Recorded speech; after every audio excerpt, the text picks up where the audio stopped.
আল্লাহর হাবিব সাল্লাল্লাহু আলাইহি ওয়াসাল্লামের সাথে আম্মা জান আয়েশার ঝগড়া হলো।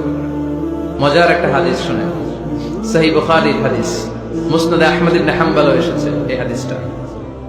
আম্মা জান আয়েশার সাথে ঝগড়ার পর আম্মা জান আয়েশাও রাগ, আল্লাহ রাসূল সাল্লাল্লাহু আলাইহি ওয়াসাল্লামও রাগ। এখন রাগ মেটানোর দরকার আছে না নাই? আল্লাহ রাসূল সাল্লাল্লাহু আলাইহি ওয়াসাল্লাম বললেন, আয়েশা চলো মিটমাট করে ফেলি। সুবহানাল্লাহ কইবেন না? চলো মিটমাট করি। তো কারে ডাকবো মিটমাটার জন্য? ওমর রে ডাকি। আম্মা জান আয়েশা বলে, না, ওমর গলিব, ওমর খুব মেজাজ ওয়ালা, আমার ডর লাগে। তোমার আব্বারে ডাকি। আব্বারে ডাকেন। আব্বারে ডাকেন। খুশি হয়ে গেছেন আম্মা জান আয়েশা রাদিয়াল্লাহু আনহা। আবু বকর রাদিয়াল্লাহু চলে আসলেন, দাঁড়ালেন। এবার বিষ্ণু সাল্লাল্লাহু আলাইহি ওয়াসাল্লাম বললেন, তাতাকাল্লিমিন আও আতাকাল্লাম, কি ঘটছে আমাদের মাঝে, তুমি বলবা না আমি বলবো? আম্মা জান আয়েশা বললেন, তাতাকাল্লামু আনতা ওয়ালা তাকুল ইল্লা হাক্কান, আপনিই বলেন, তবে সত্য ছাড়া মিথ্যা বলবেন না। আবু বকর রাদিয়াল্লাহু তাআলা শুনে রেগে গেলেন, কি এ কেমন কথা তোমার? নবীকে উদ্দেশ্য করে তুমি বলছো সত্য ছাড়া মিথ্যা বলবেন না, নবী কখনো মিথ্যা বলবে নাকি? রেগে মেয়ের গায়ে মেরেছে এক চোর খেয়ে আম্মা জান আয়েশা উল্টে পড়ে গেলেন। সাইয়েদনা আবু বকর রাদিয়াল্লাহু তাআলা রেগে গড়গড় করতে লাগলেন, আবার মারার জন্য উদ্যত হলেন। আম্মা জান আয়েশা রাদিয়াল্লাহু তাআলা বাঁচার জন্য এবার বিশ্বনবীর পিছনে যে আশ্রয় নিলেন। সুবহানাল্লাহ পড়বেন না? বিশ্বনবী সাইয়েদনা আবু বকরের সামনে দুই হাত মেলে ভেবে দাঁড়িয়ে গেলেন। আল্লাহর হাবিব যখন আম্মা জান আয়েশাকে বাঁচানোর জন্য দুই হাত উঁচু করে দাঁড়িয়ে গেলেন, সাইয়েদনা আবু বকর থেমে গেলেন। সাইয়েদনা আবু বকর এই পরিস্থিতি দেখে ঘর থেকে বের হয়ে ঘরের বাইরে দাঁড়ালেন। এবার আল্লাহর রাসূল সাল্লাল্লাহু আলাইহি ওয়াসাল্লাম আম্মা জান আয়েশাকে তুললেন, বললেন, ইয়া আয়েশা কাইফা রাআইতিনি আনকাযতুকি মিনার রাজুল, দেখলা নাকি কেমন করে আমি তোমার বাবার হাত থেকে তোমারে বাঁচালাম?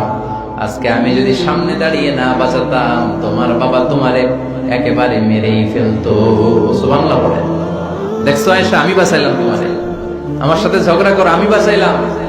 এই কথা শুনে আম্মা জান আয়েশা রাদিয়াল্লাহু তাআলা লজ্জায় পড়ে হেসে দিলেন। সুবহানাল্লাহ পড়বেন না? এত আস্তে সুবহানাল্লাহ। লজ্জায় হেসে দিলেন। বিষ্ণু ঈসা ইসলাম এবার হেসে দিলেন।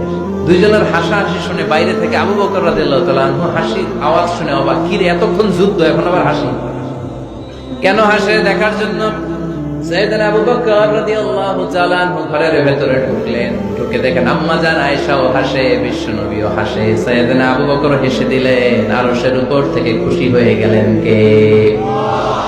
এবার সাইয়েদনা আবু বকর বলেন, ইয়া রাসূলুল্লাহ, ইয়া হাবিবাল্লাহ, আশরিকানি ফি সিলমিকুমা কামা আশরাকতুমানি ফি হারবিকুমা। নবী গো, আপনাদের দুইজনের মধ্যে যুদ্ধ লাগলে যেমনি মিটমাট করার জন্য আপনি আমারে ডাকেন, আপনাদের এই আনন্দ ঘন মুহূর্তগুলোতে শরীক হওয়ার জন্য মাঝে মাঝে আমারে ডাইকে।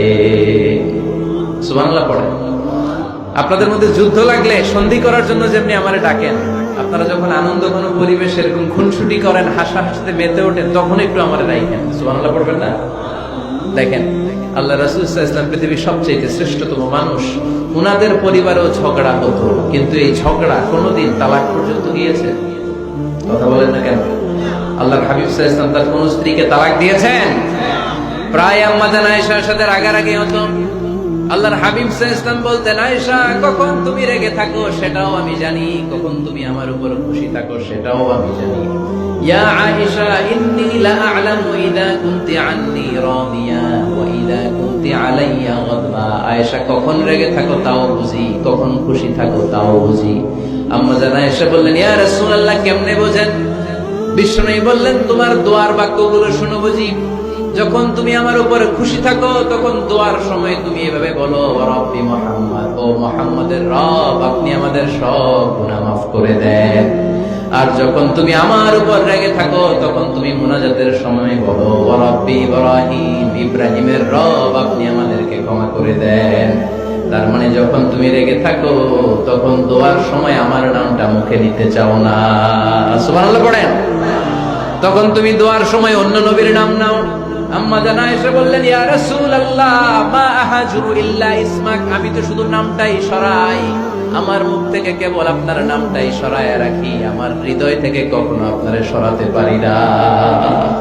আমার হৃদয় জুড়ে আপনি, মা আহাজুরু ইল্লা ইসমাক, নবী হে, আমি শুধু দোয়ার সময় রাগের মাথায় আপনার নামটা বাদ দেই, হৃদয় থেকে তো আপনারে বাদ দিতে পারি না। সুবহানাল্লাহ বলবেন না? তার মানে নবীদের ফ্যামিলি তো ঝগড়া এগুলো হতো, কিন্তু এটা তালাক পর্যন্ত গড়া হতো না, ঠিক কিনা? তাহলে এখন থেকে আমাদের এই স্লোগান নিতে হবে, ঝগড়া করলেও আমরা ডিভোর্সের দিকে যাব না। পারা যাবে? আর একজন রেগে গেলে আরেকজনকে চুপ থাকতে হবে। ভাবি রেগে গেলে আপনি চুপ, পারবেন? পারবেন না?